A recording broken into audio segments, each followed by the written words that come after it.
Salam müəllimlər, hər vaxtınız xeyir olsun. Mən Fəxri müəllim. Bugün sizlərlə hərəki bacarıq və vərdişlər, hərəki qabiliyyətlər, yəni ikinci və üçüncü məzmun xəttlərinin oxşar fərqli tərəflərinə baxacağıq, müqayisə etməyə çalışacağıq, əsas xüsusiyyətləri nədir, başa düşməyə çalışacağıq. Bəzən müəllimlərimiz qarışdırırlar, necə mənə edək, hərəki bacarıqdır yoxsa qabiliyyətdir. Əgər bu video sizin üçün faydalı olarsa, bəyənmə düyməsini vurarsınız, mənim üçün də əlavə bir motivasiya olar. İlk olaraq baxaq, hərəki bacarıq nədir? Qısa olaraq, şagird tərəfindən ilkin şuurlu və nəzarət altında öyrənilməsi mərhələsi, ilkin icra bacarığına yiyələnmə. Hərəki vərdiş nədir? Hərəkətin artıq dəfələrlə təkrarı nəticəsində avtomatlaşması, yəni dəqiqliklə icra olunmasıdır hərəki vərdiş. Hərəki qabiliyyət nədir?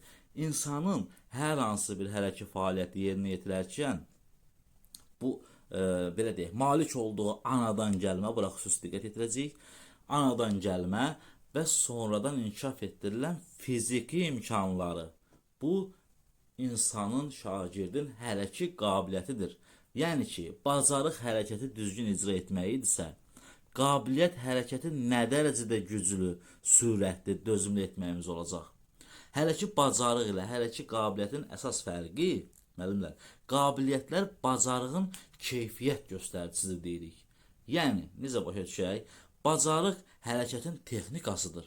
Deyək ki, topu səbətə atmaq, turnirdə dartınmaq və s. düzgün icra etməyi öyrənmək.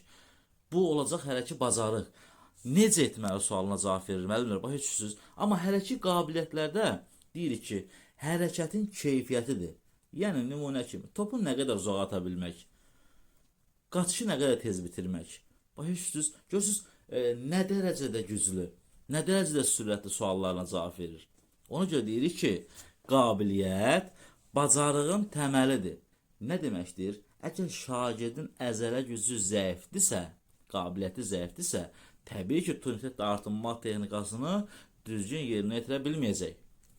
Ona görə deyirik ki, bacarıq qabiliyyəti nümayiş etdirir.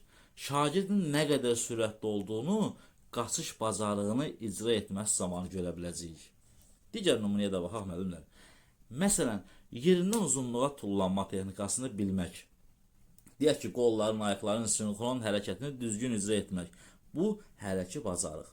Amma qabiliyyət deyərkən, həmin tullanma zamanı nümayiş etdirilən sürət güc göstəricisi ön plana çıxacaq. Başlayırız. Yekun olaraq, diqqət edəcəyimiz məqamlar nədir? Bacarıq, hərəkətin necə edilməsi, yəni texnikası, qabiliyyət isə nəyə qadir olması, yəni orqanizmin nəyə qadir olması, onun potensialıdır, qabiliyyətidir. Öyrənilməsi və yaxud öyrədilməsi, inkişaf etdirilməsi necə olacaq? Bacarıqlar, izah, nümayiş, yəni bildiyimiz hissə öyrətmə, tam öyrətmə metodlarından istifadə edəcəyik. Qabiliyyətlər isə fiziki yüklənmələrlə, məsələn, idman məşqinə aid olan metodlar, təkrar, imtinaya qədər, interval, dairəvi, təkrar seriyalı və s. Bu metodlarla inkişaf etdirəcəyik hərəki qabiliyyətləri.